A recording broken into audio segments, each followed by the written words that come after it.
Arestado ang isang lalaking nagpapanggap na PIDEA agent sa La Trinidad, Benguet. Bukod sa uniforme, may peking ID rin siya.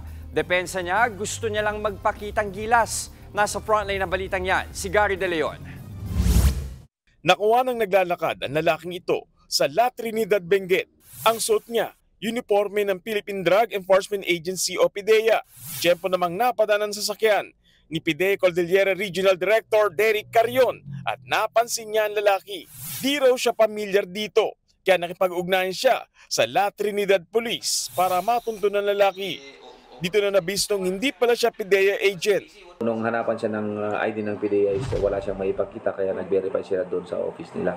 And nung na-confirm nga nila, that's the time na in-arresto na nila.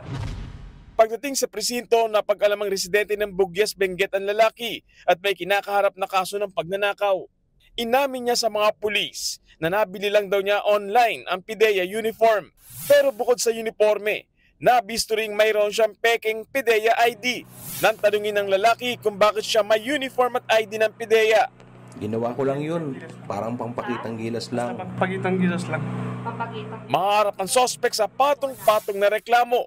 Nagbabalita mula sa frontline, Gary De Leon, News 5. Mga kapatid, Ed Lingaw po, maging maalam at may pakialam sa mga napapanahong balita sa ating bansa. Para sa mas malilimang pagtalakay at paghimay sa mga issue at headlines, mag-follow at mag-subscribe sa social media pages ng News 5.